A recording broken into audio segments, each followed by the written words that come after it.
Here it is, Mrs. Barnum, the new pamphlet, all about the Stanton Act.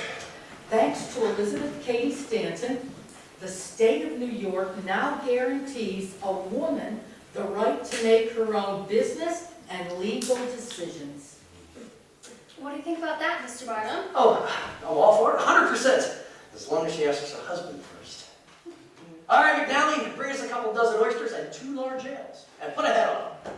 Mr. Barnum will have the liver special, Mrs. Mortimer, along with fresh boiled parsnips. Oh, and an extra copy of Miss Stanton's pamphlet for dessert. Now, Taylor, you can tell me who this new partner of yours is. Cherry, that was Mr. Amos Scudder. Him and me are going to rebuild the American Museum.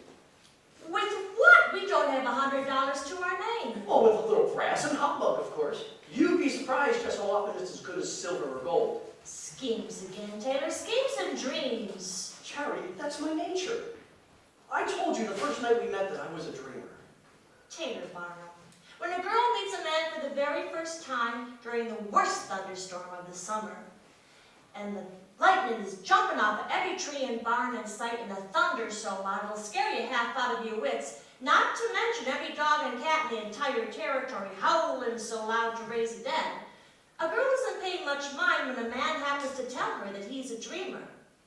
Taylor, I want you to have your dreams, but can they be more simple ones that we can reach? Cherry, I want to excite people, stir them up.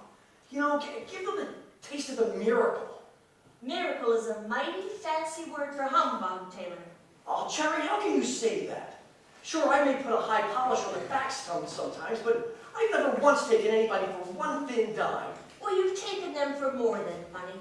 You get them all wrought up about things that can't be, like a woman who's 160 years old.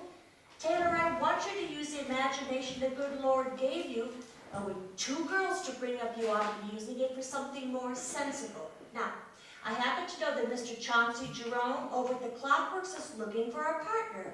Why, I could help out. I could Cherry, write I letters. just can't do that.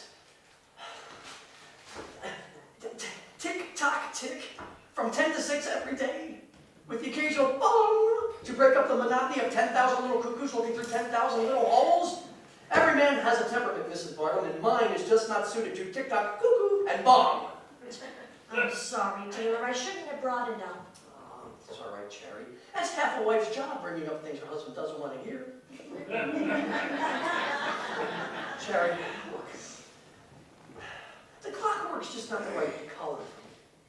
Say the name, Bridgeport Clockworks, and what do you see? Browns, grays, and maybe, if you're lucky, a little dash of taupe. But step inside any sideshow you see. Fire engine red, buttercup yellow, and Kelly green. And Cherry, it's just not for my own selfish pleasure that I need all them colors. I want to splash them out for everybody in the whole world to see. The colors of my life are bountiful and bold. The purple glow of indigo, the gleam of green and gold, the splendor of a sunrise, the dazzle of a flame.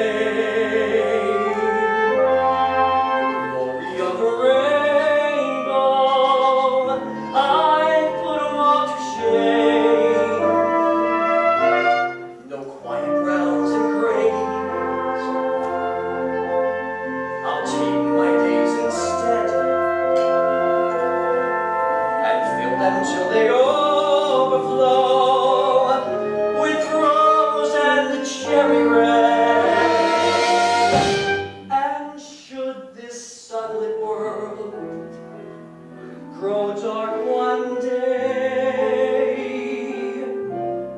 the colors of my life will leave a shining light to show